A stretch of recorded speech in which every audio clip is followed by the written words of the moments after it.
We're live. We are live. This is Senate Finance, January 30th. It's going to be very quickly. We're going to continue walking through bills. We got one more today. I'm going to continue walking through bills and then start going through them and taking testimony. There's no way we're getting to all of them.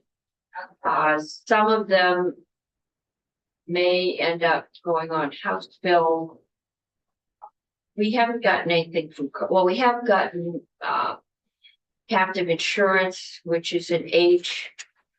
We'll take that up after crossover. The DFR housekeeping, they were supposed to be voting that out yesterday, or the day before. So I assume sometime next week that will be coming over again. We'll put that off until crossover, but we're gonna keep working our way through as hopefully the education committees are working their way through the ins and outs of legislative governance, and once they figure that out, we can figure out how to pay for it.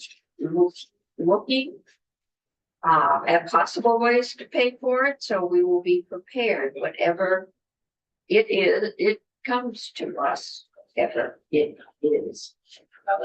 So today, our first bill to just do a walkthrough is 308. And Senator Brock, you're the lead sponsor, so. Okay. This is something, Bill, that we have taken up before, and that is exempting military retirement from state taxation. At the time that we acted on this bill, we were one of only 3 states in the United States that did not exempt military retirement income from state income taxation. I think that may have dropped by one more state since then.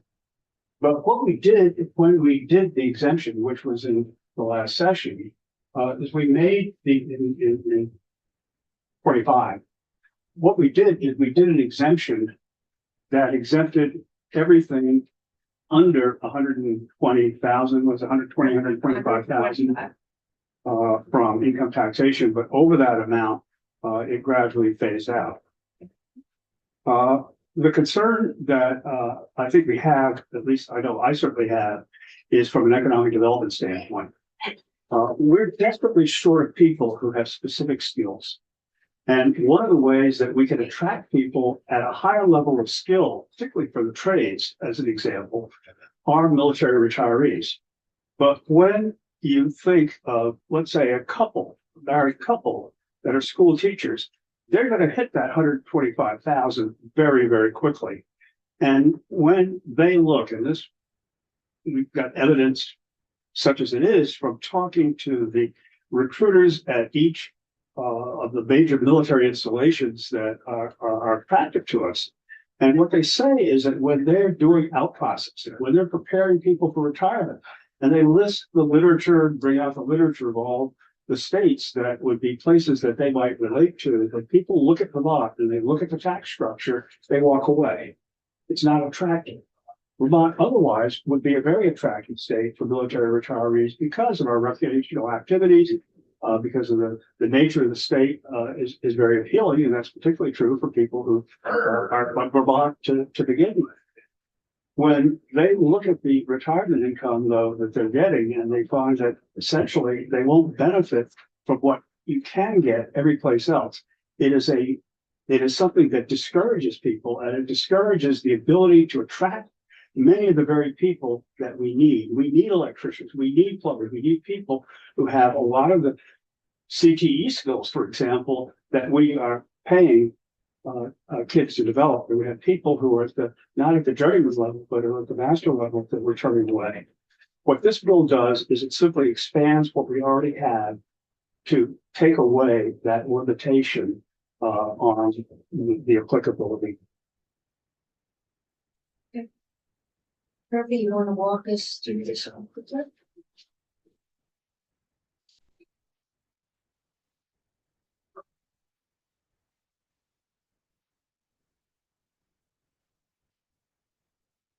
Happy Friday afternoon.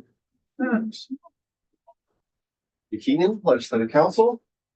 Yeah.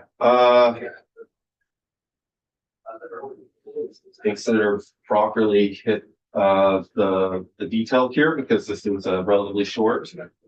As the senator mentioned, last year there was an exclusion created for some amount of military retirement income. What was passed has a phase out though for that exclusion between 125,000 and 175,000 in AGI. At what rate do we exclude other pensions? I don't. I'm sorry. I mean, it just, What types? yeah, if I'm a non-military person, I'm a firefighter, I'm a police officer, I retire teacher after 30 years, 20 years. At what rate do we exclude your pension from taxation? None. None. None excluded. There's the other exclusions we have for retirement income include Social Security benefits, which is set at a threshold effectively. If you live entirely on Social Security benefits, then it's excluded. And then it starts to phase out if you have other types of income. Then we have the civil service retirement exclusion. And Federal, right? yes, for like federal Federal retirement. civil service. Yeah. Because they didn't pay or some of them. Up until a certain date, they didn't pay into Social Security, so this was to Mhm. treat them the same as we treat Social Security. And need to pull it up if that's the third one. But I suppose the short, is there any other group that we exclude taxing their pensions that isn't based on income? No. So that's what you did last year. You did the phase out. And what this bill does is eliminate the phase out to effectively make it so that all military retirement income would be excluded. Okay. I think that was fairly, somebody's putting a vote on their roof. This is not quite the weather to put a vote on. A little optimistic. Maybe they're had lost them. Ice boat. I don't know. It's like a canoe to me. Icebreaker. Not lead shield. When was that here? Okay, I think we looked at this one Like a a deja vu. number of times. I think we know what it does. Yesterday, Senator Brock. Yeah. Beck. Walked us through 12 his reason. This was so. Thought we'd have you walk through that, and then I want to maybe have the tax department talk to us about. ACCD, that's the knowledge too. Yeah. Okay, I was going to mention, I mean, Pepsi does the certification for this. okay, and we'll just see what kind of an impact it would have. Yeah, Brett Long used to be the source, the person over there. He's retired over the summer. I'm not sure who took his place. Tim Tierney might be a good place to start. Okay, if you can get that to Charlotte and get them in, yeah. So I could walk through the basics of the credit as it exists Yeah. and then move on to what the bill would Got do. 20 whole minutes. Really slow. Then we're finally going to talk to the Commissioner of Financial Regulation. Since I told him we hadn't gotten his appointment yet. And it showed up in the back of the file. It was delivered and filed down here on May 29th last year. When I think Senator Beck and I may have still been in the building, but nobody else was. I know I was, because I got 4 or 5 of those, at about that time, around 1st of June. And we have, we also, in the same file were several judiciary nominations, so, somebody filed things in here and we didn't know about it, so we found it, and he will be in it. To talk to us, so. It's interesting. What? I happen to be the clerk of both of the committees you're talking about. I don't know about. Did you file things on May 29th? I don't file, no. No, I have a feeling somebody in the staff just brought him down from the governor's office and put him in the file. You're the one though? Yep. We were, So some Was- there was the committee conference on education was going on, but Charlotte was not here on the 29th.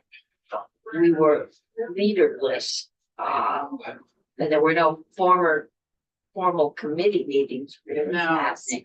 it was that chaotic end of session. Yeah. moment. So I'm hoping we can avoid that, but we owe him a confirmation. He did testify in health and welfare Yes, a couple weeks ago. and he was here as tax commissioner not that many years ago. He's not a new entity to state I'm government. proud to say I'm the one who hired him first to state government, Maybe when I was state auditor. was, okay, he is a CPA, so. All right, Okay, so we do have another bill walkthrough, which is changes to the machinery and equipment investment tax credit. The way that this works is that a qualified taxpayer, which we'll get to in a second, what that means, may apply to VEPC for a machinery and equipment investment tax credit certification for all qualified capital expenditures. We'll get to what that means in a second. In the investment period, on a form prescribed by the council, the council shall issue a certification upon determining that the applicant meets the requirements. So you see that VEPC really does the screening for this. So the department, I think their role in it is going to be more of, did VEPC okay, prove this? I'm just trying to figure out if there's a financial hit. Where the hit's gonna happen. And I would defer to JFO. Yeah, about that, okay. Obviously. Some of the important definitions, qualified taxpayer is an existing business on January 1, 2010, with an aggregate average annual employment basically of having 200 full-time jobs in Vermont. Also is a C Corp. Also is a business whose operations at the time of application to VEPC are located in a rural economic area partnership zone designated by the U.S. Department of Agricultural and Rural Development Authority, and proposes to make qualified capital expenditures in that REAP zone. Qualified expenditures means expenditures properly chargeable to a capital account. That's just like an accounting term for what you put down on your balance sheet, what you're allowed to put down by a qualified taxpayer during the investment period, which is between 2010 and 2014, but another thing that this bill is going to do is extend everything 4 years. Totaling at least 20 million for machinery and equipment to be located and used in Vermont for creating, producing, processing tangible personal property. So that's how it functions.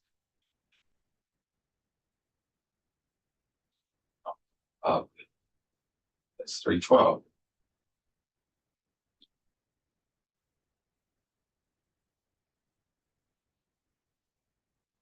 What was that? Statutory citation you just did? It's under 32 VSA section 5930 LL. It's a long list of tax credits that are all, they're all under 5930, but each individual, most of which of those are repealed.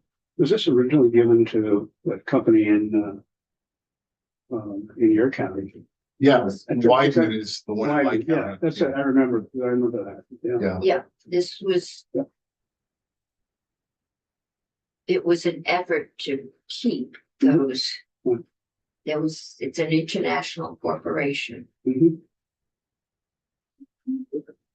So what this bill does is there is under current law, a limitation on how the credit can be used.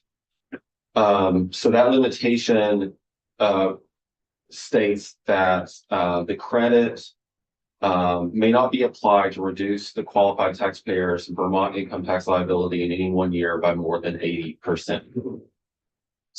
Because of that limitation, meaning you have to pay at least 20% of your liability in a year, means that there's never an instance where it could be refundable under current law, because you'll never hit zero. You'll never go to the negative, so that means there would never be anything to refund. The idea, one idea in this bill is to make that credit partially refundable, so that limitation is being removed. And instead, it states that if the credit earned under this section reduces the taxpayer's liability in a year by more than 100%, the taxpayer may elect to have up to $500,000 of the excess credit amount refunded. And then if a refund election is made under the subdivision, any remaining credit can be carried forward, which is under current law, does allow for it to be carried forward. It just doesn't allow for it to be refunded. And this credit was meant to sunset in 2030, and this is moving that out to 2034. And we see that there's. This is income tax credit, so why wouldn't we talk to the tax department? You absolutely could talk to the tax department, but I think if you have questions about the certification process, the screening, about how businesses Yeah. are selected. Yeah. Betsy, you were in charge of That would be that. Betsy. But if for the ins and outs of how a person goes about claiming it on their return, that would be the. Yeah, well, I'm also interested in any impact, but, And yeah, JFO and tax. okay. Thanks. So this when the statute, the 32 VSA, the 5930 LL went into effect in 2009. That's what it looks like. It started Yeah. in 2002. Started in 2010. And at the time, it was supposed to be a tax credit that they could offset any tax they were paying in corporate tax. Is that correct? Yes. Okay. And then do you know if they used it? Maybe that's a question more for Betsy, but do you know if they used it at any point? Yeah, Betsy or the tax department or JFO. Know that. I through hearsay, I've heard that it has not been used, Okay. but. And then when did we make, I think it was before you were in the chip here, but we made the corporate tax changes. I think it was 2022. Yeah. Is that when we did that? That's what changed when we did this, but they make boards for, I'm looking at Sandra Beck. They don't sell a lot in Vermont, Right. if anything, and when we made the corporate tax changes, we used to tax them on their machinery and Right. equipment And then we made those changes and we made it on sales in Vermont, and they don't have sales in Vermont because they sell their stuff elsewhere. right. So that corporate tax change that we made would have helped them because they wouldn't have any tax here because of the way that we calculate corporate tax, basically. To say that, so because they have no sales, even though they have equipment and payroll Yes. and property, they have to pay property taxes, but they don't have to pay equipment and payroll. That's correct. The way that Vermont now apportions corporate income tax is based entirely on sales in Vermont. There's also a minimum tax, but that minimum tax is based off of gross receipts in Vermont as well. Okay, So if you're not making sales in Vermont, that won't apply. so they're not paying any kind of corporate tax in Vermont. I have no idea. We don't, but not as much as they used to. Yeah, so in 2022, the changes we made benefited them. Yes, Yes, okay, yes. And it benefited, the reason wasn't to benefit them as much as to benefit the region. Vermont-based companies. Yes. Yes, yeah, yeah. In a way, in And I a, say it was specific to them, yeah, but that change we made did benefit them. This bill is, the proposed bill is specific to them. Yes. That's my understanding of there's no well, other. no, if there's anybody else that meets this Yeah. criteria, if, ACCD can tell us. the answer. Okay, yeah, we'll Okay. check on that. okay. Just trying to understand Yeah. the There's all, I mean, there is what we're a, talking about. there is precedent for this. Got it. Oh, just a small footnote. If you are talking about an individual taxpayer, the Department of Taxes is not gonna be able to share much information. That's right, they can't tell us, Taxes and issue off to jail. Right. yeah. That is all confidential. Those are the changes, extending this 4 years and making it partially refundable up to $500,000 in a tax year. Okay, So. so they that's get what it it for 4 years, It's, up through December of 2034. So it starts this July 1. So does it start in this tax year? this change. Oh, right, you July wrote it out 27. in 27, so it wouldn't impact this year. So it'd be 27, 28, 29, 30, 31, 32, 33, 34. Just counting on my fingers. Yeah. Thank you. 8 years. Okay, I'm just trying to like do that. But it is tied to those expenditures. So if there was a year that there were no expenditures. But isn't it sort of like they banked it?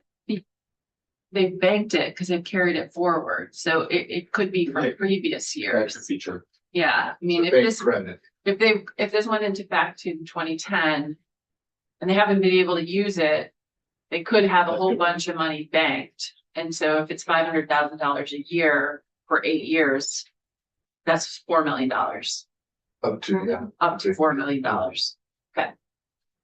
Okay, and we will have ACCD. Okay.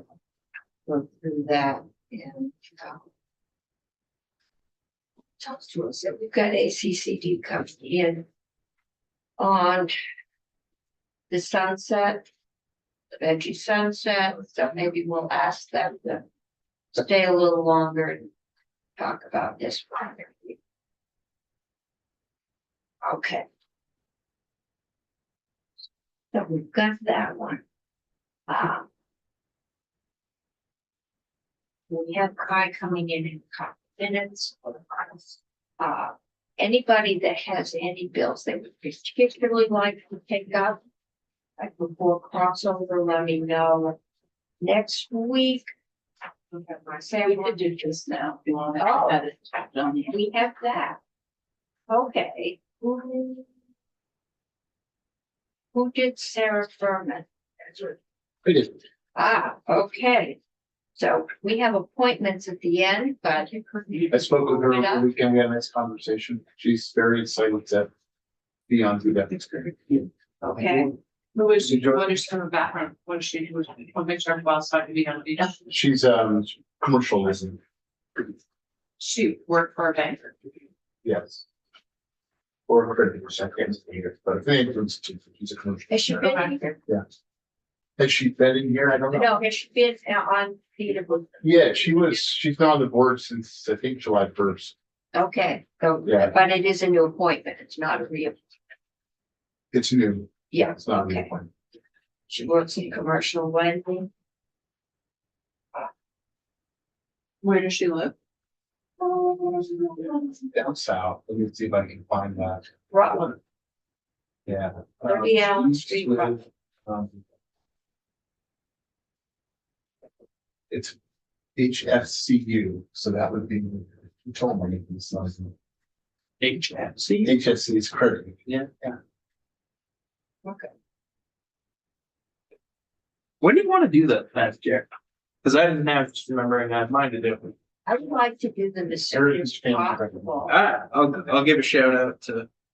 Okay, well, let's do this one, and if you're ready with yours. Oh, no, like, Okay, Yeah, no, Need as soon as,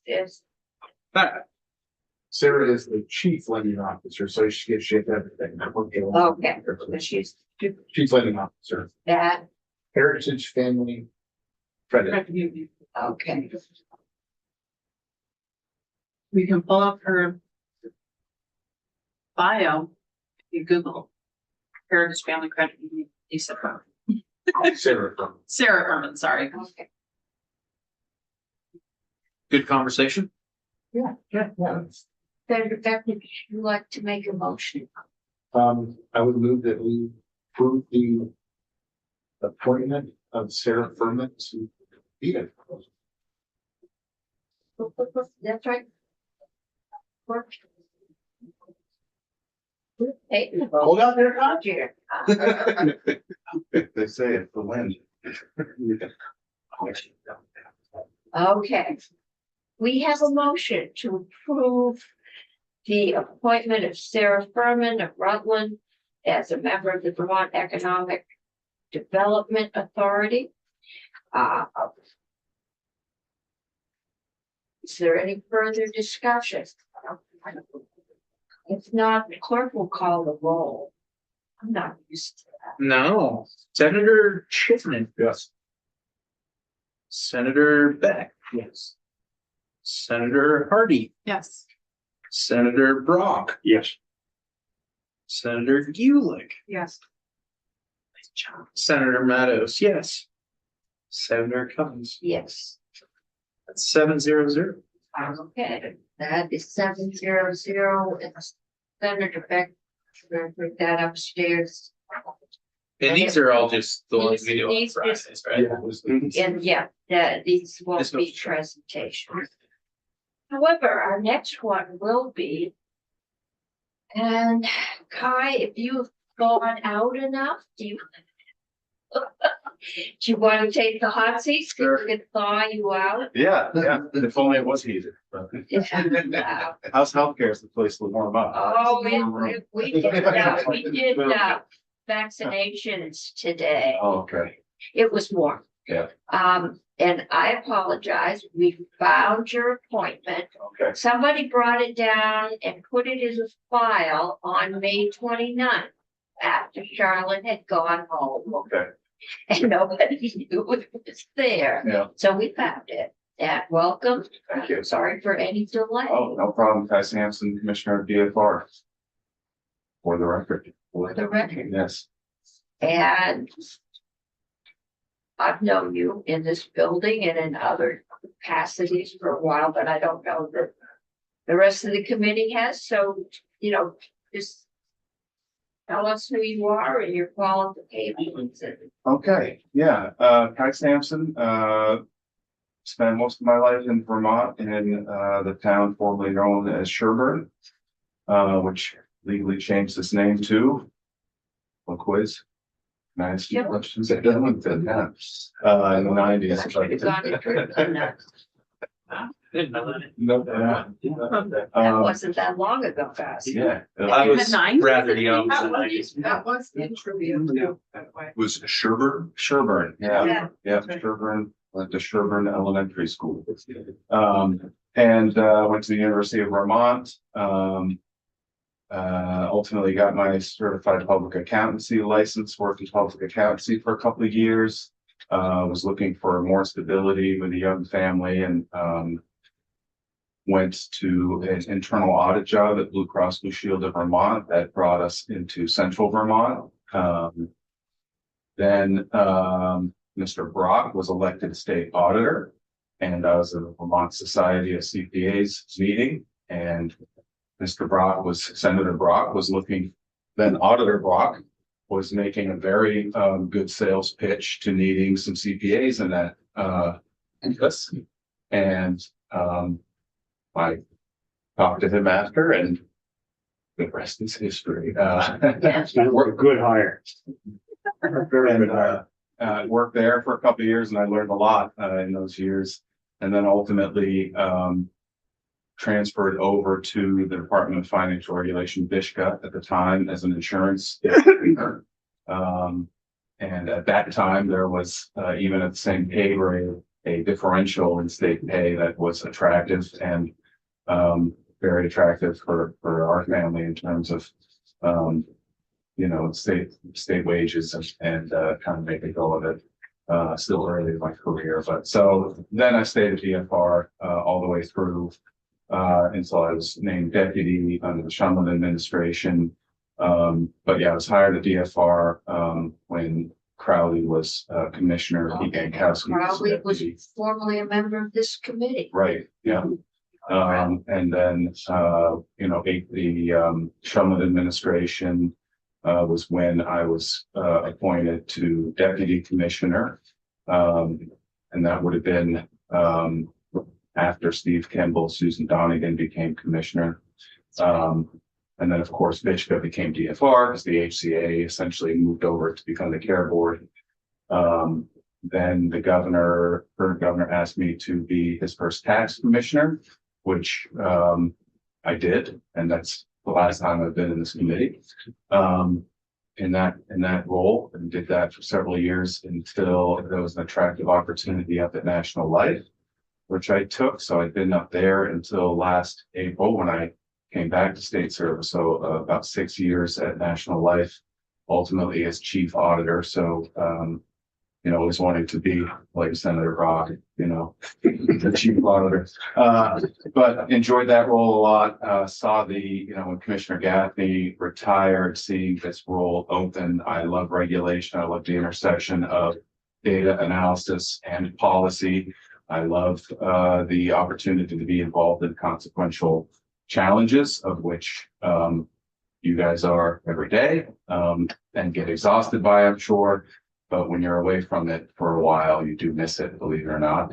And maybe you guys miss it over the summer.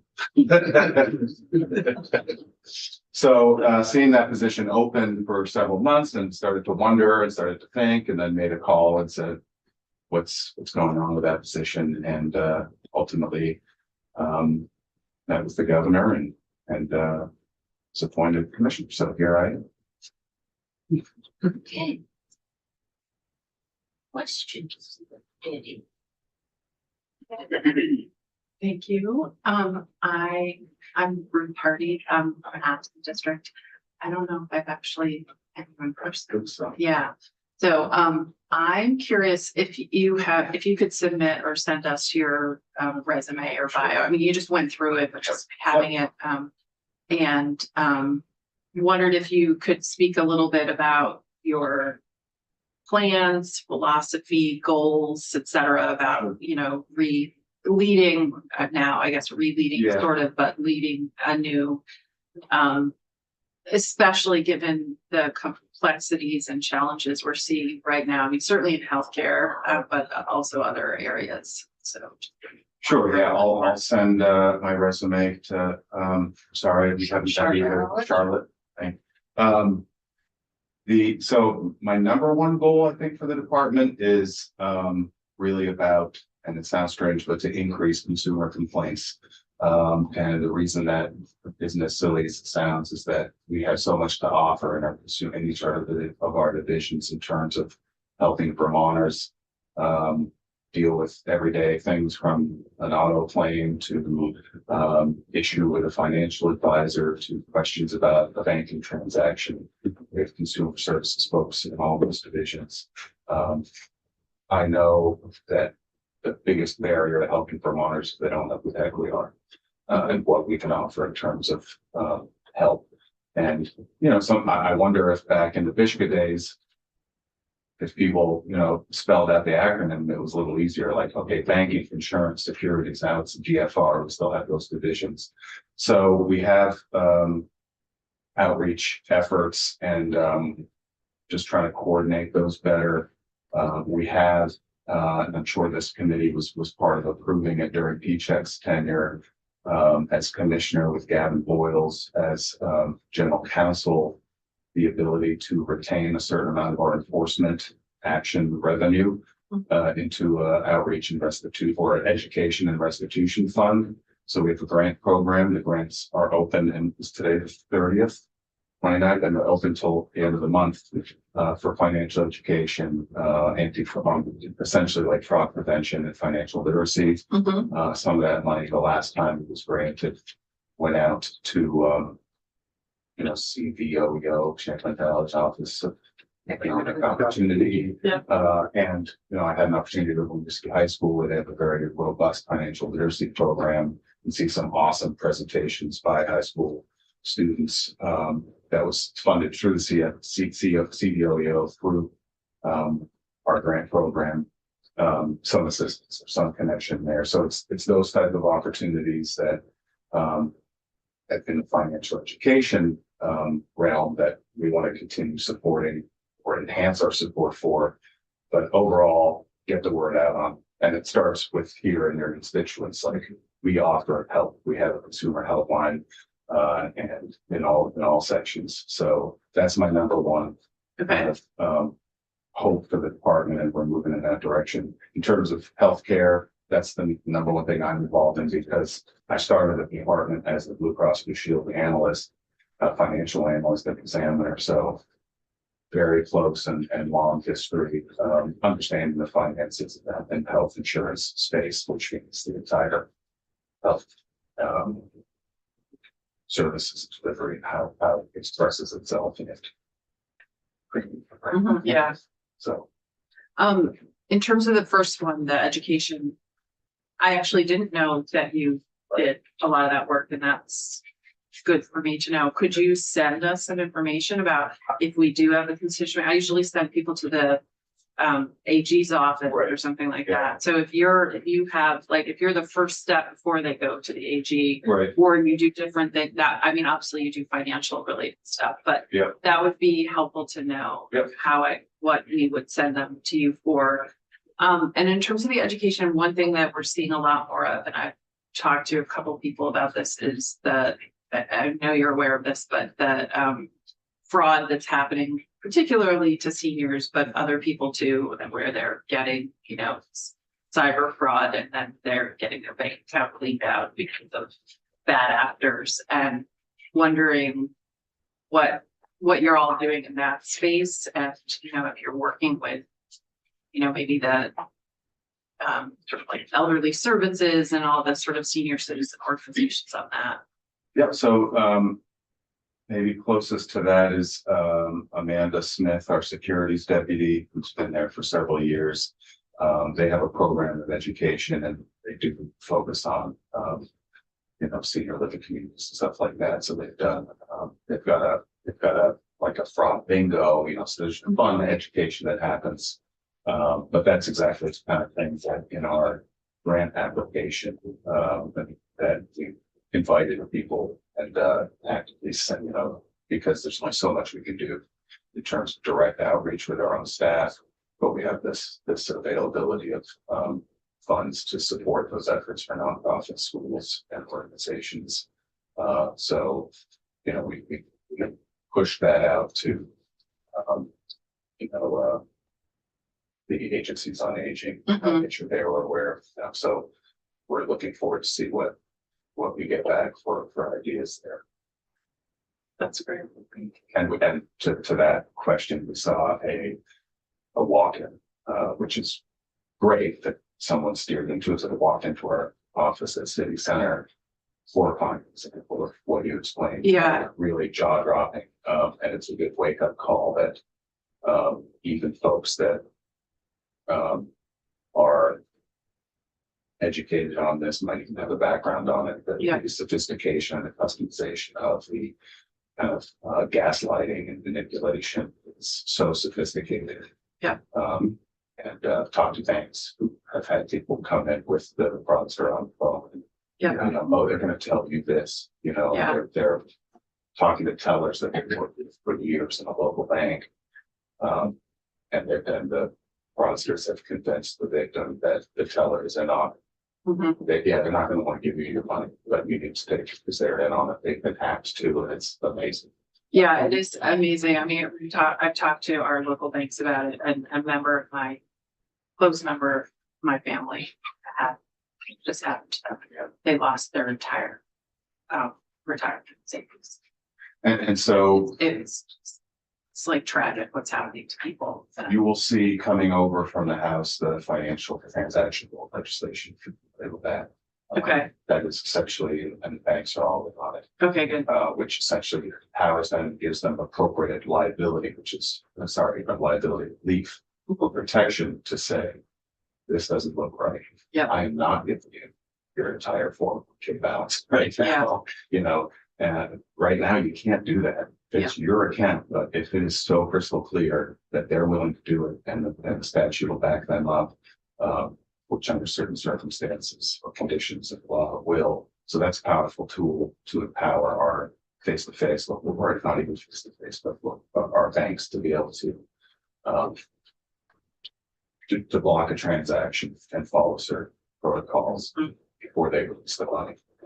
It's a tough thing to do, right? You know? Yeah, it is. Yeah, I've talked to the people on the front line about how tough it is. Yeah. Yeah, so well, that'll obviously come to our committee, so Yeah. I look forward to working on that. Yeah, so there was a study that was reported to Congress, this thing, I think they're acting on it. The legislation. Senator Chip.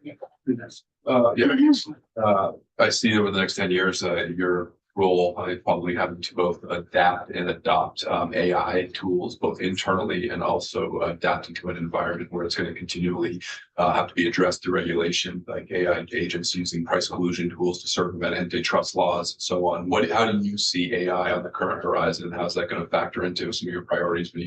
Are you taking on this role now, or have you already been in it for some time? Oh, he's been there since. I came in, was April last year, and then prior to that, 8 years prior, I was deputy to insurance division. So my strengths and knowledge definitely lie in insurance, and for better or for worse, that's where I'm kind of leaning in as commissioner. The AI, I'm probably as, fortunately, as I don't want to say ignorant, but as unsophisticated about AI as a lot of 51-year-olds, even though I am in this space. From my time up at National Life, I'm aware of, what insurers can do with it in a good way. Also on the insurance space, you had the NEIC, the cooperation. I'm sure you guys are all been on this thing long enough. You've heard about the NEIC.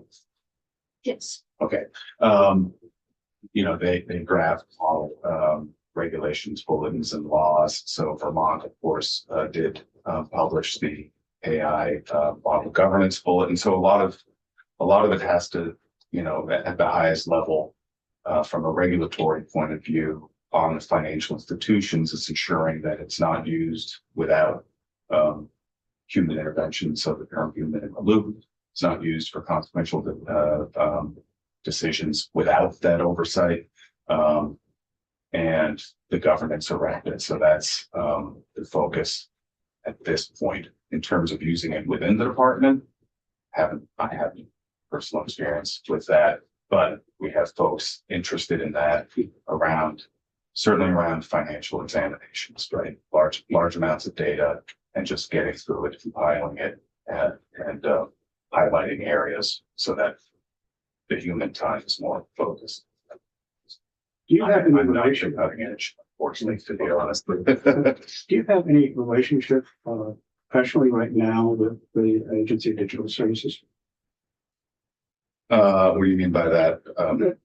You guys talk. Yes, yeah. So our executive director, Mary Richter, I asked her to be the point person on all interactions with ADS. Most relevant right now is projects that we have to update our document management system. And so Mary's our point person on kind of all things that we need ADS for. And how about with the auditor's office? Well, they just completed an audit of our consumer services function, and that came out pretty well. I think just looking for they requested or they recommended some better performance metrics and reporting, and we're absolutely in agreement. Okay. Thank you. I am not Any other questions? Anything else you think we should know? I have one more question. One more? Okay. Health insurance, you mentioned insurance, but are you also, I can't remember the details of it, but is DFR involved in the sort of oversight of the hospital? Okay, that's It's all care board. care board, and isn't there's some, So we have Blue Cross Blue Shield of Vermont as a regulated entity, so. Yeah. Always have, so, we submit a solvency opinion to the care board on rate reviews. But everything else, we do in terms of examination, and full authority of Blue Cross Blue Shield as domestic insurer. okay, so you're sort of looking to make sure that they don't go under. Correct. Exactly. And, in that role, I'm probably, and not just for that reason, but Yeah. in terms of the health insurance affordability challenges and the connection between insurance, hospitals, and, service delivery, if you and exchange, et cetera. So HHS, if I'm on the phone or, the team's call with, either Emily Brown, who's now at the care board, or Ellen Foster, weekly or just met with Secretary Samuelson today. We had another meeting yesterday, so Yeah, we're very, the approach to tackling that challenge requires all pieces of that Yeah. puzzle. Strong communication. Insurance is it's kind of how the unaffordable bill is seen by Yeah. most folks. An expression of our affordability crisis that shows up. for sure. All right, thanks. Thank you. Okay. Ready? We're gonna move on. Friday, I'll try and get you out of here. And Laura Collins is here to give us an update on VHF program. Thank you so much. Sure, when to log into the Zoom, I'll do that now. I have it. Hi. Hi. I'm Maura Collins. I'm the Executive Director of the Vermont Housing Finance Agency, and I'm grateful to be able to be here today to give you, I wasn't prepared to give you an update on all things VHFA, but I was going to give you an update on a down payment assistance program that has been funded through the sale of state tax credits for the past 11 years. And I'm honing in on that one because I think in a few months, this committee may see language in either the miscellaneous tax bill or maybe a bill that comes out of the Senate Economic Development Housing Committee Okay. that may have language around this. It's not here, and I know that, but I may not be here when that happens because I'm going to take a little leave. And so I was hoping I could talk a little about that because this committee has been very instrumental in that program. And I wanted to tell you about it because what I'm going to explain to you is that you allowed us to sell tax credits to fund this program, and we stopped doing that this year. And I want to tell you more about that. Okay, because we have been doing these tax credit programs as part of our creative financing for housing, Yes. and this is down payment assistance because when you're paying $2,000 a month in rent, it's kind of difficult to save up enough to do a down payment, Yes. and that is a real, Yeah. yeah, Real barrier. real barrier. So I always, the professor in me, Senator Chipman can appreciate, always has to start with a little history, which is 1987, the feds came up with a federal tax credit. Everyone started using it. It was great. It's now the nation's 5th largest tax credit. It's the biggest source of creating affordable rental housing in the nation. It's wonderful. Love to tell you more about it someday, but it's really a federal program. In 2000, the legislature at the time, some of you were here, was smart enough to say, you know what, we should have a state version of this. And so we started selling state tax credits for the creation of affordable rental housing. And that's what you see in the top bullet there. In 2009, that was going so well, they said, why just build affordable rental housing? Why not build affordable for sale homes? And so the legislature expanded the program, and now we fund the creation of for sale housing through selling these credits. Then Tropical Storm Irene happened, and in 2013, the program was expanded a bit. It still falls under the homeownership creation part, but it says including the purchase that manufactured homes are eligible, and we can buy them up out of the floodways, or if they're very inefficient and old, and we can replace them with highly energy efficient manufactured housing. And that goes to a few different providers. The Champlain Housing Trust is the largest program of using that resource. And just to plug that this legislature was ahead of its time when it started creating a state tax credit back in 2000, because that's actually something that I'm hearing a lot about when I go to national conferences now, is states are kind of waking up. Hey, this federal credit's been around since '87 and it's working well. Maybe we should have a state version of it. To which I say, we've had it for 25 years and it is working well. And let me show you the thousands of homes we've created in the state as a result of it. But it was in 2014 that the Lake Champlain Chamber of Commerce was hearing from their employers that they wished that that their workers could buy a home and really put down roots and be more stable. And so it began in the House Commerce Committee, as well as in Ways and Means, obviously, this idea of expanding the state tax credit again, so that it could fund down payment assistance. But just to remind you of these tax credits, what is that being charged against? Because it's a finance committee, so you all follow these closely. This is a tax credit that banks and insurance companies can purchase to offset. It's usually banks, honestly. That's who, I don't know of any insurance companies or captives. We just expanded it to insurance companies not that long ago.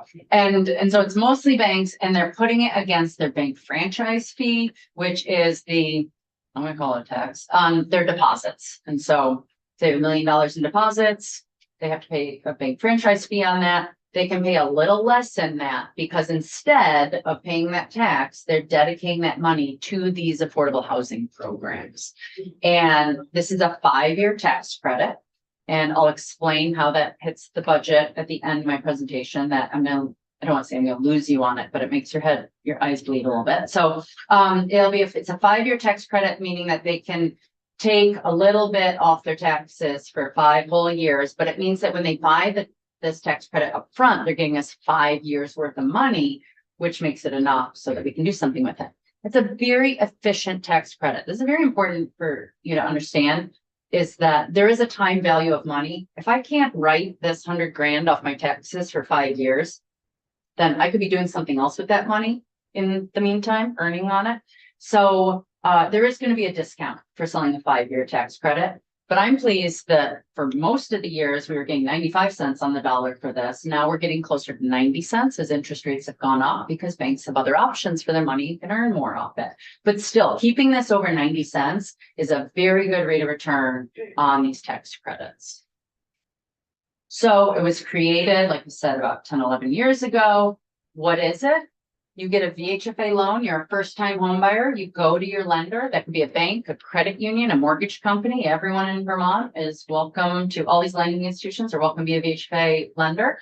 You say, here's my income, here's the kind of home I want to buy. They say, oh, you qualify for VHFA's program. Oh, you're a first-time home buyer, you may also qualify for the down payment assistance, the DPA.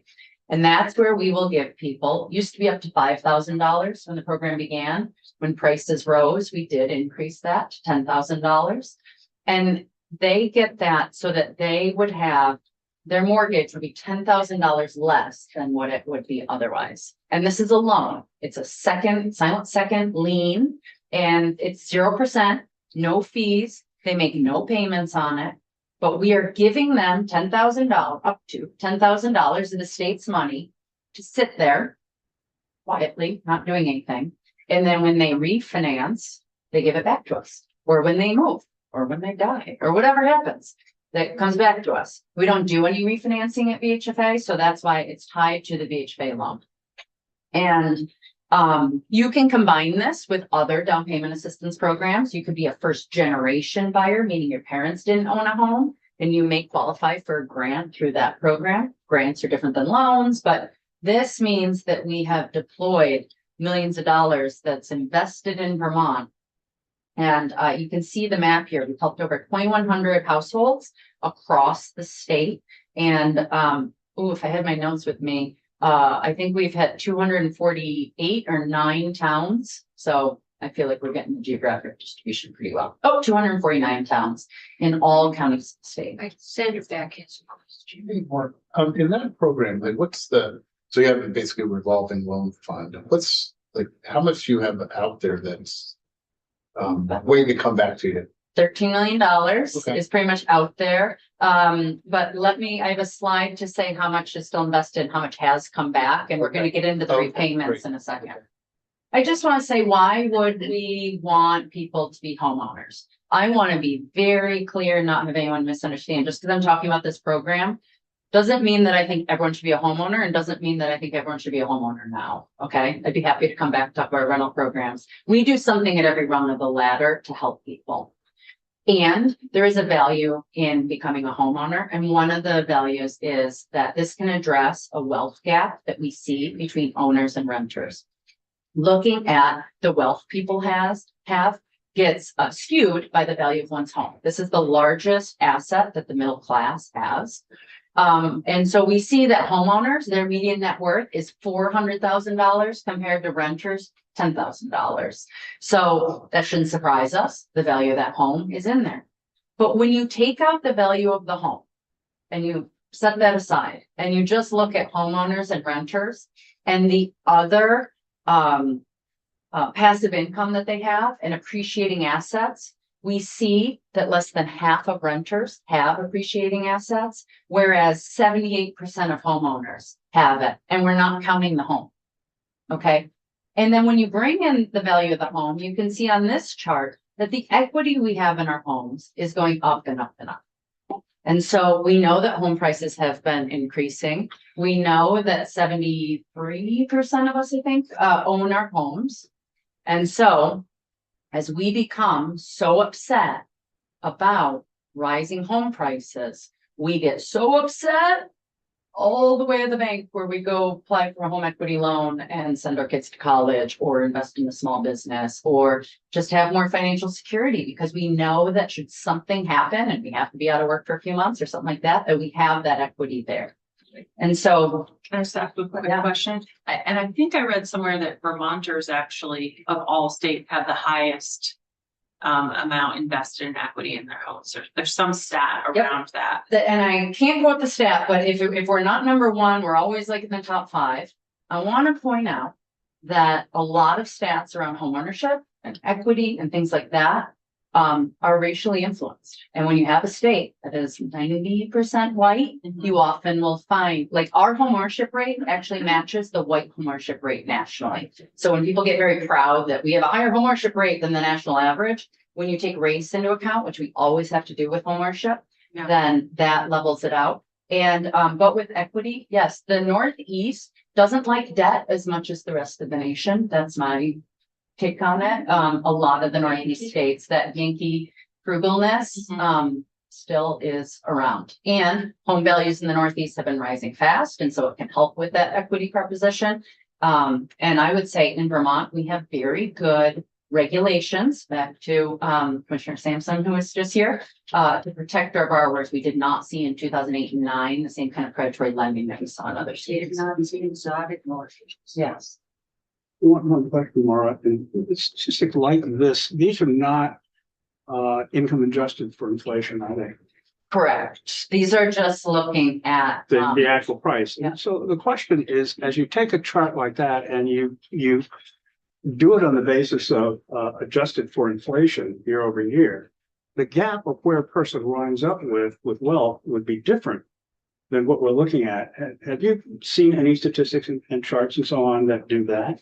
I haven't. And is the assumption there that inflation is outpacing home price appreciation? Well, some years it is and some years it isn't. And so depending upon when you buy, Mhm. and the rate of increase in price, you could have very, very different results Yeah. in what you're looking at. You might not be seeing the kind of trend that always looks up. Mhm. Yes. And we know that regardless of the value of your home, a dozen eggs, you know, when those prices go up, that really hits the pocketbook in a Mhm. way. Thankfully, the 30-year fixed rate mortgage that many people have Mhm. does protect, in that regard. But no, I haven't seen that kind of Yeah, data. I think it would be very interesting to look at because I think I've always been suspicious of, our statistical planning on the basis of this doesn't take into account inflation. Mhm. The realtors nationally look at who's buying homes. And this year, their report made a lot of news because the bottom orange dotted line here shows the median age of first-time buyers. And for the first time, we reached out of the 20s, out of the 30s, and now it was 40 years old for the median age. That's the midpoint of all the first-time home buyers. Now, 10 years ago, that was 31. So it has been moving up fast after, as you can see here, many decades of pretty flat. Early 30s was when people were buying a home. Now, my father had some old-timey financial advice for me when I was growing up, and I know that this isn't all in vogue now, but some of us will remember the rule of thumb that you would ideally try to have your home paid off before you retire, because that way, that's how you can afford to live on a fixed income. You know, Social Security, whatever you could pull together was more possible because you didn't have this biggest expense probably of your home on top of it. And you can imagine that if half of our first-time home buyers are more than 40 years old and they're signing up for a 30-year mortgage, when is retirement gonna hit? And what is that elderly future look like when you still have that kind of debt? So having people become home buyers at a relatively younger age, which I'm not trying to get them in when they're not ready, but is going to be helpful. And I can show you the people. I don't have data on everyone who buys a house in Vermont, but I do know about VHFA's borrowers. In the middle column, that's saying those people who got VHFA's down payment assistance versus other very worthy, wonderful borrowers who did not get it. And you can see that people who get this assistance are buying cheaper homes, so they have lower mortgages, they have lower incomes, they're borrowing more money, they have less money to put down, that's the loan to value. Their closing costs are less. I think that's because the property transfer tax is likely impacting that. A lot of other closing costs are fixed. They have lower credit scores, they're a bit younger, slightly higher household size. They do have a slightly lower student debt. And I don't know this, but when I look at that, I wonder if that's a underwriting approval issue where they may be hitting up against some kind of total debt to income ratios. And this $10,000 does count as debt because it's a second lien on it. And so maybe there's some impact there, or maybe just the results were skewed a little bit when we looked at this.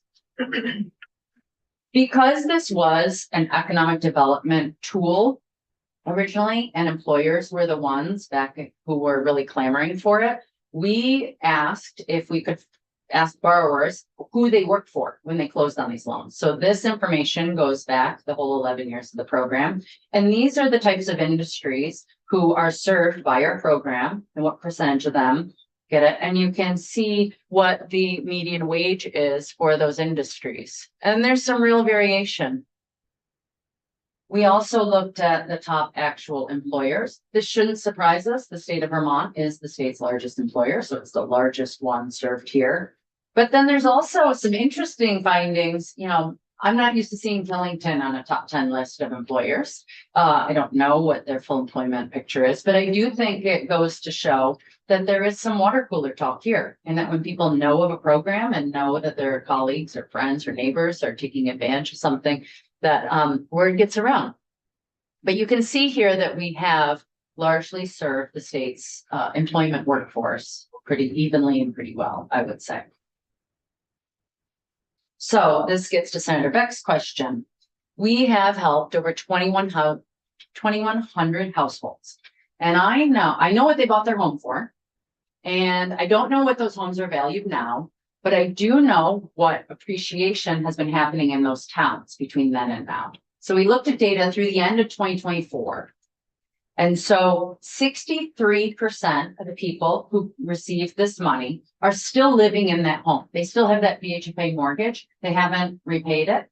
And that's great. So I can promise you that those households are still Vermonters paying property taxes, sales tax as they go to and from. They're working in jobs. They're living in Vermont and contributing. And so, yes, they still have $5,000 or $10,000 in the state's money, but they still are Vermonters because this is limited to primary residences. And those folks, from whatever they bought their home for, when we look at the average appreciation of that town specifically, we went town by town and looked at how much prices have risen. The median amount that those homes have risen is $78,000 per household. So I'm saying there's 70, so the state gave them either it was $5,000 or $10,000, and they, again, passive income, they've just made $78,000 of wealth for them that they can tap into, that the state will get back our investment when they refinance or move or whatever.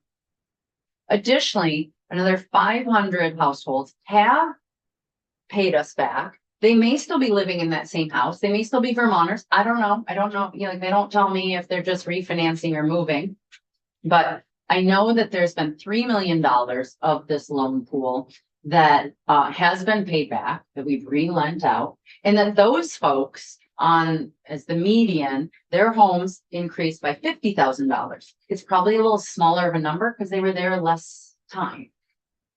So I think I said 13, it's $14 million in total is in this pool that is going out. The pool is still open. There is still, I should inflate my number just a little bit more. You still can apply for this program, but what I'm about to tell you is that the amount in the pool in the revolving loan fund for us is shrinking, and I'm going to tell you why in my next slide.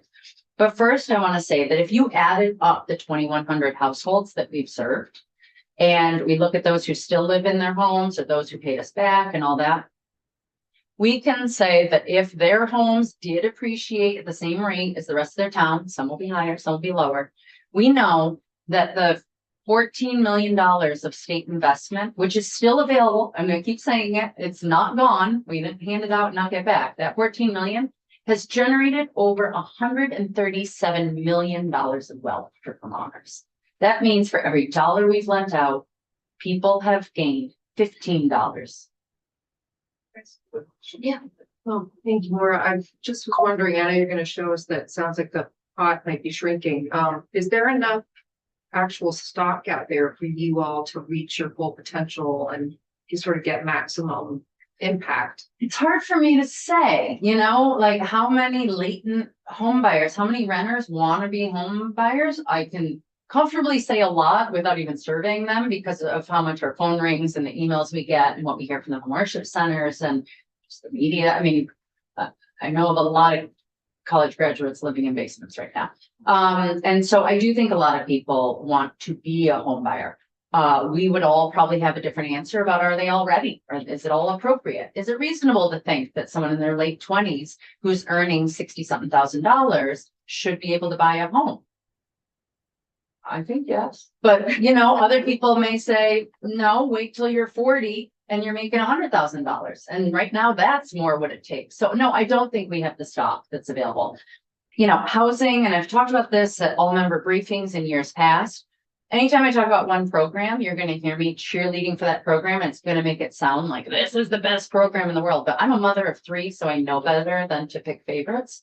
And I will say that we have to do this and all the other things. You know, we do have to keep creating housing. I know Senator Chittenden raised in another committee, you know, we also need to make sure that, you know, we have adequate rental stock and that people do want more density and they want to live smaller. And not everyone does want to buy a home. So we can't have a single bullet to the housing problem. And I think that this one is at risk of going away. And so we should keep this one open. And it's at risk of going away because this is a chart, this is national data on the left showing that we are moving less and less. And now we're down to 8% of Americans are moving annually, which is far below, it was double that rate just 20 years ago. If you haven't read Yanni Applebaum's book Stuck, it is excellent. Just as good as Abundance, which everyone seems to be reading these days. And it talks about how America was uniquely mobile country. And that I'm going back even thousands and hundreds of years, but where people had to register in their town and report back to it. I'm thinking of The Christmas Story, where certain people I know, I don't know, but had to go back and get to Galilee and, do all this. That used to be the way of the world. And it was the US that uniquely allowed people to live anywhere. And actually, starting in the US, people did have to stay in certain communities, Plymouth and the rest. And then when we allowed people to move and go west for the gold or opportunity, own land, when you could move to cities to follow industry, that is what really sparked a lot of our economic growth and renaissance. But what you see here on the right, and he says, just look at the green bars, because otherwise it's confusing. But the green bars are telling you that in the first few years of this program, that in year 2, about 6% of people were paying us back. I don't know why they paid us back so quick. Maybe they got their mortgage and then moved, changed jobs, something happened in their lives quickly. But you can see that after a few years, that repayment of the green bar increases year after year, so that by year 5, 14% of the people who had gotten a loan, by the 5th year, they had paid us back. And that tracks with conventional wisdom as a mortgage lender. We know we make 30-year loans, but we also know that most mortgages only stay outstanding about on average 7 years, because interest rates change, lives change. The orange bars show that in the last few years, we are not seeing the same kind of trend as we were. It's pretty stagnant. Fewer and fewer people are moving, even when they've lived in those homes a long time. I think it's because there's not the stock. And I'm going to again use the word, more people are stuck. Another way of looking at that is here. The line shows you what average interest rates are. So you can see that in 2021, interest rates really dropped. And then they moved quickly up into what we've been seeing in the last few years. The green bars show you that in the first few years of this program, we weren't getting a lot of repayments because people needed the money. They didn't have the equity to refinance and didn't need to move.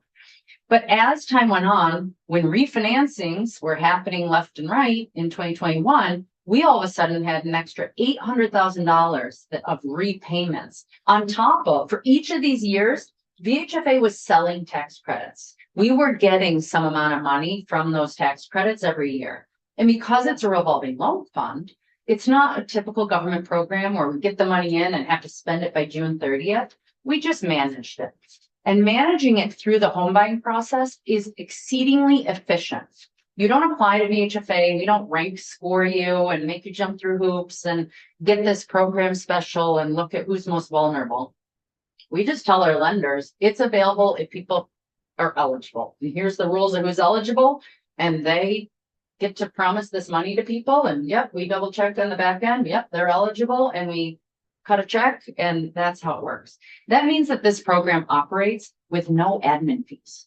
Okay, VHFA already has the loan. Let's be honest, we're making money off that loan. We don't need to make money off this program too. So we have this available for free. There's a $6 per page recording fee that has to happen, so it shows up in title searches. But otherwise, all the money that happens here is going to the borrowers.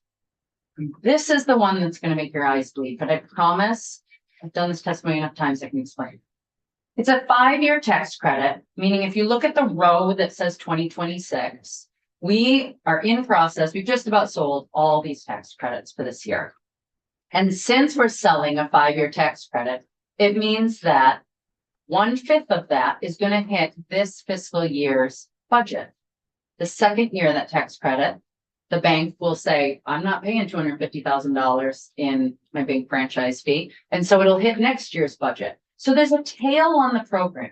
We've been selling this credit since 2014, and 2026 was the last year we could sell the credits. It now ends. When we designed the program, we said, that's enough money. That's the pool, 14, 15 million. That's how much we need to have the churn to do this. At the time, we were giving people $5,000. Now you heard me say we're giving people $10,000. So we did have to keep up a bit with inflation. We also knew that last year, you could see the writing on the wall, those repayments were not coming in, so we shrunk who was eligible. We want people to be able to buy a home and not immediately go into foreclosure. And so we want them to be able to have some assets. But we don't want people who are sitting on $1 million to be able to borrow 10 grand of the states at 0%, okay? So we define the sweet spot. So we set that at $30,000. When you're done buying your home, you should be able to have $30,000 in the bank because a roof costs about 20, and we want people to have some, that's, you know, all their, not their retirement assets, but their cash, their liquid assets could be 30,000. When the repayments started slowing down and we saw that we weren't going to have repayments, we were only going to have the sale of state tax credits, we had to shrink who was eligible. We dropped that to $20,000. So fewer people are getting the program this year than did last year. We made that change last summer. Now, when I look at, if this is the last year we can get new money coming in from banks buying the credits, we're going to have to go from serving about 150 households a year down to about 40. I don't know how to set eligibility so tight that only 40 people are eligible if it's open to all of our lenders across the whole state. That's what I would refer to as a boutique program. And so my solution could be, I mean, we're even doing more first generation buyer grants than that. So the solution might be that we just pause the program for a year, wait until the repayments come back, get enough money in our bank account for it, and then reopen the program. Lenders do not like it. Realtors don't, no one likes it. When a program opens and closes throughout a year, like it's open for 3 months, and because the home buying process gets delayed, maybe an inspection, something happens, and someone who thinks they're eligible for the program then isn't. Trust me, that would not go over well if that's how we manage the program. But what VHFA is asking for, that you may hear about in the future, is that we are asking if we could sell this credit for 5 more years. We are also asking if we could increase the amount that we're selling from $250,000 to $350,000. And it goes back to the question of what's the need. One, we'd like to keep the maximum amount at $10,000.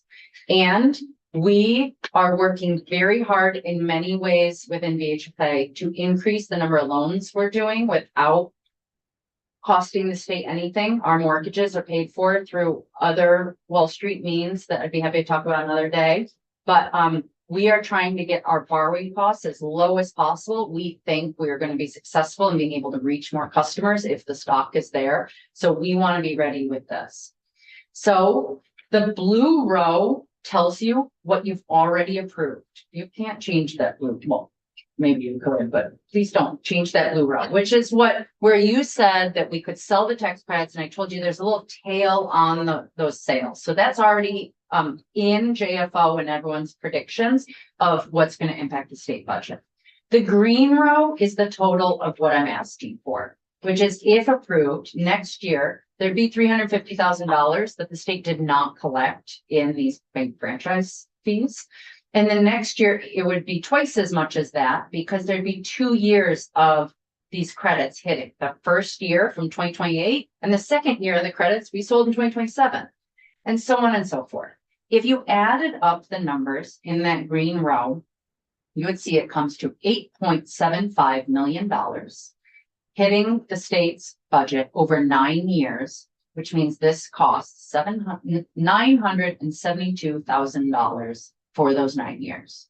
I would like to think that that would give us enough of a pool for this revolving loan fund. Some people in other committees have asked me, well, 20 years from now, though, is 10 grand still enough? I'm going to say it probably won't be, but I am not going to inflate my ask or the impact on the state budget for something 20 years from now. And I'm telling you that from all the projections I see, especially with this increase, I feel very confident that this is what the state needs in order for us to keep this program going and have the successes to continue to allow Vermonters to be making $15 on every $1 that we've invested in them, especially since those investments have not been lost to the state of Vermont. Look, I think it's a great program, and picking up from that previous conversation that you alluded to twice, this isn't going out there trying to market people into buying a home. So I don't think it's pressuring them into that. To Yes. not hurting the rental market. My question to you though is, if this wasn't available, and again, I do support this, I think this makes sense. What are the other tax credits available that banks would then probably shift their attention towards to offset their CRA obligations, state tax liabilities and federal tax liabilities? Is it just this, or is there like a menu of things that they could use to offset their liabilities? There's a menu of things. Don't look at the screen for a second because I'm gonna make you really dizzy. But it would be that first there's buying the state credits for the creation of affordable rental housing. Okay. There's buying the state credits for the creation of affordable home ownership. That includes credits that can be used for that manufactured home replacement program. But there's other credits that I don't administer that I'm not going to do justice to, but I know the downtown tax credit is a very popular one that gets a lot of conversation. That's a 1-year tax credit. And so that's one that I believe is the same, is also charged against the bank franchise fee. There are federal tax credits possible, but that comes off of the bank's income taxes. And so it's different than the bank franchise. But if you want to talk about tax credits, the federal tax credit is a huge program. And so that's another one that banks do purchase for CRA reasons and all that. I am a houser, so I only know the housing credits. So if there's other tax credits out there that don't have to do with housing, they don't come up in my party conversation. Quick follow-up. So if this went away, and again, I don't want to go Yeah. away, I think it makes a lot of sense. What would you expect them to likely, they would probably be less interested in first-time home buyers because they can be more risky, but B, do you think they would then want to direct those interests in downtown tax credits, or where would that capacity go? I don't know, but here's something I just want to point out. I know how much these tax credits all sell for, and I believe in all these tax credits.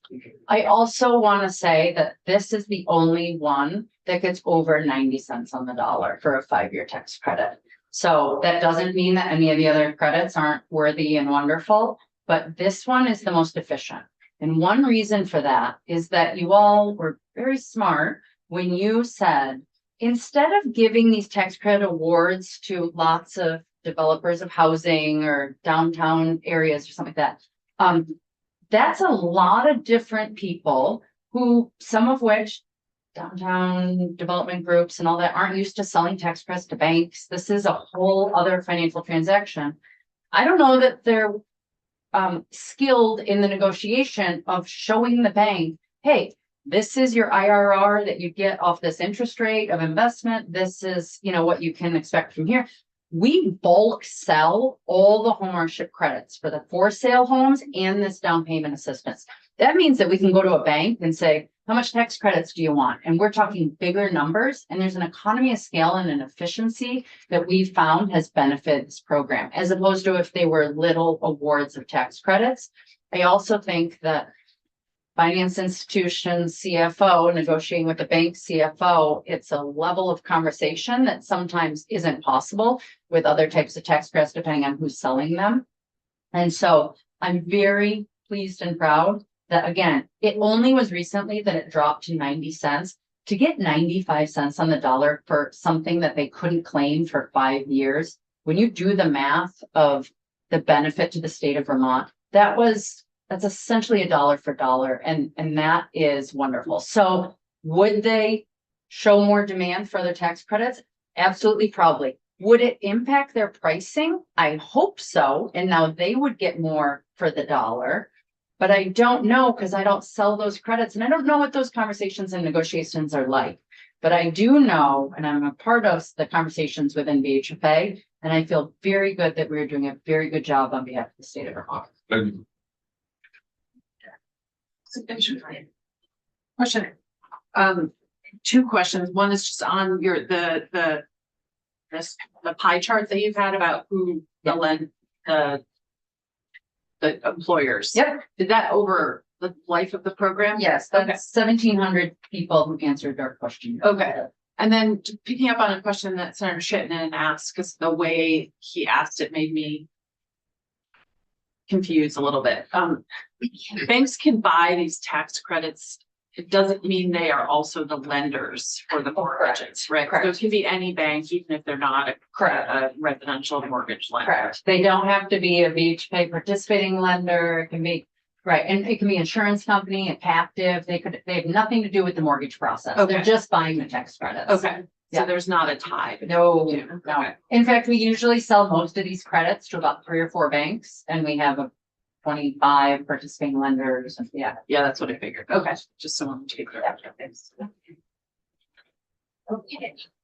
Any other questions?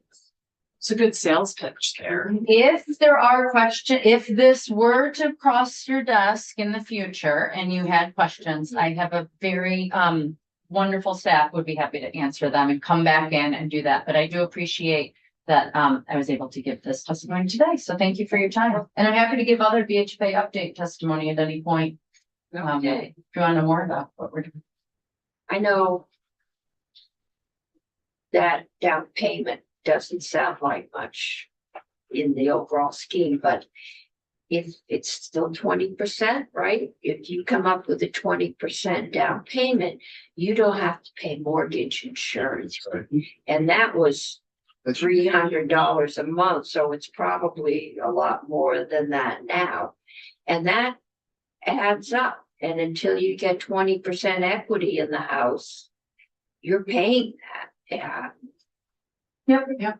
And Yes, some it people has. feel lucky that they can pay that hundreds of dollars a month Yeah. for PMI because the bigger issue is without this, they don't have enough down payment to even get that mortgage with the PMI that they have to pay. And there are government mortgage insurance programs that make it more affordable, FHA and rural development, but yes, it comes at a real Also more cost. stringent on the requirements for the house. Has to have a new roof. So, okay, thank you. Thank you very much. Okay, committee, we've got one last thing I'd like to do, and that is Kyle Sampson.